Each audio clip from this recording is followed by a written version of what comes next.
नमस्कार, the news post देख रहे हैं आप और मैं हूं समीर। रांची के जोनल ईडी कार्यालय में फिर से आज हलचल तेज हो गई है।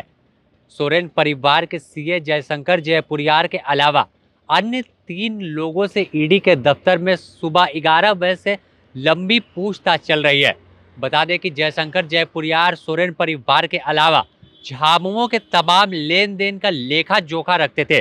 झामुमो पार्टी के चंदे का हो या अन्य जो लेखा जोखा है पैसों का, उसका पूरा ब्यौरा जयशंकर जयपुरियार के पास था। इसके अलावा तमाम जो अन्य लोग हैं, कई बड़े रसूखदारों की भी लेन देन का ब्यौरा जयशंकर जयपुरियार के पास था और इसे लेकर पिछले 27 अगस्त को उनके आवास और दफ्तर पर छापेमारी चली थी। छापेमारी के दौरान कई अहम दस्तावेज भी ईडी को मिले थे, जिसके आधार पर उनसे पूछताछ की जा रही है। ईडी दफ्तर में सुबह 11 बजे से लगातार जो है पूछताछ की जा रही है। उसके अलावा 3 अन्य लोग भी ईडी के दफ्तर पहुंचे।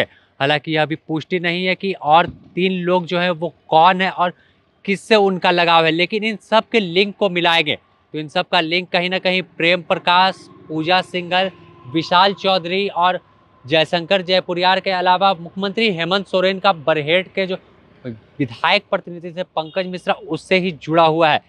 हालांकि ईडी के पदाधिकारियों के द्वारा ईडी के द्वारा होटवार जेल के अधीक्षक को भी एक नोटिस जारी किया गया है और उनसे भी बुलाया गया पूछताछ के लिए। वहीं बात करें मुख्यमंत्री हेमंत सोरेन के सुरक्षा प्रभारी को पुलिस मुख्यालय के जरिए एक ईडी की नोटिस गई है।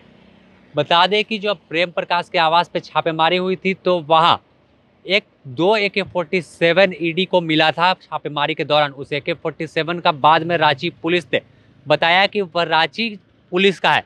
तो आखिर ईडी के पदाधिकारी उस गन को सीज कर ईडी के कार्यालय ले आए थे और प्रेम प्रकाश से भी पूछताछ उस गन के बारे में हुई तो पता चला कि वह गन जो था रांची के जो अरगोड़ा थाना प्रभारी ने, जैसा कि छापेमारी स्थल पर हरमू स्थित अपार्टमेंट पहुंचे थे और बताया था कि वह गन जो है रांची पुलिस का है। तो बाद में ईडी के पदाधिकारियों को जांच में पता चला कि वहां जो सीएम हाउस में सुरक्षा कर्मी तैनात थे उनका वह हथियार था। तो इस पर भी पूछताछ करने की आखिर जब सीएम आवास में वह 2 जवान तैनात थे तो वह 2 AK-47 हथियार था, वह वहां कैसे पहुंचा। इन सब चीज़ों को जब सुरक्षा प्रभारी आएंगे तो उनसे भी खंगालने की कोशिश की जाएगी। फिलहाल ईडी की रडार पर भी कई लोग हैं। और बात करें आम लोगों की, तो जैसे ही भ्रष्टाचारियों के खिलाफ ईडी की कार्रवाई झारखंड में शुरू हुई, IAS पूजा सिंघल से लेकर उसके बाद आम लोगों की भी उम्मीद जगी है। जो सभी जगह शिकायत कर थक चुके हैं, अब वह ईडी के दफ्तर पहुंच रहे हैं। ईडी दफ्तर में आज की बात करें तो कई लोग आए और अपनी शिकायत लेकर आए। एक लोहरदगा से भी जो झारखंड आंदोलनकारी थे वह भी अपनी शिकायत लेकर पहुंचे थे और ईडी के पदाधिकारियों को कई दस्तावेज और एक आवेदन दिया है।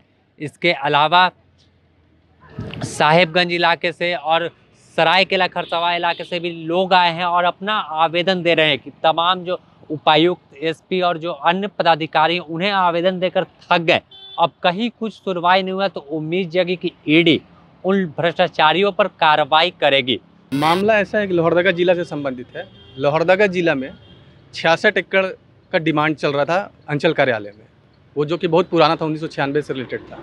उसमें वहाँ है कि सर्कल ऑफिसर जो हैं लोहरदगा के, उन्होंने बिना किसी से आपत्ति या नो ऑब्जेक्शन लिए हुए एक रोड फेसिंग ज़मीन का 6 एकड़ का डिमांड खोल दिया, ठीक है, और जिसका रजिस्ट्री ले लिया गया ज़मीन मालिक से और सेल्डिड में 48 लाख रुपए नगद एवं चेक दिखाया गया, जबकि चेक से कोई भी भुगतान नहीं दिया गया है।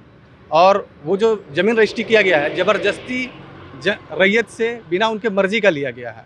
और इस मामले में डीसी को भी जानकारी दी गई और उसके बाद झारखंड हाईकोर्ट में भी एक मामला विचाराधीन था।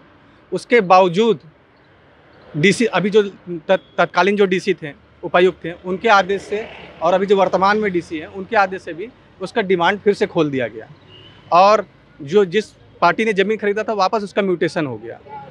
और इस संबंध में मैंने मुख्य सचिव को भी पत्राचार किया और उसके बाद आपको जो अभी के सोन है, आपको राजस्व सचिव, उनसे भी बात हुई, बट अभी भी वो कुछ भी उसमें हो नहीं रहा है। इवन उपायुक्त से भी बात की, लेकिन अभी तक वो ना तो उसमें कुछ हो रहा है और आजकल कभी भी वो ज़मीन रजिस्ट्री हो सकता है। और हर जगह आवेदन देने के बाद जब नहीं हुआ तो ज़मीन मालिक ने यहाँ ईडी का रुख किया है कि जो भी है 48 लाख से संबंधित है, पासबुक कहीं पे भी कोई भी पेमेंट दिया नहीं गया है।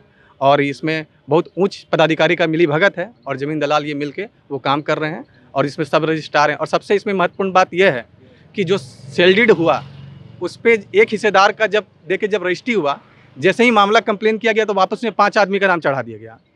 ये जो भी है ये सारा डॉक्यूमेंट्री एविडेंस है, बट राज्य सरकार इसमें कोई भी कार्रवाई नहीं कर रही है। द न्यूज़ पोस्ट आपको तमाम ईडी से जुड़ी अपडेट देता रहेगा।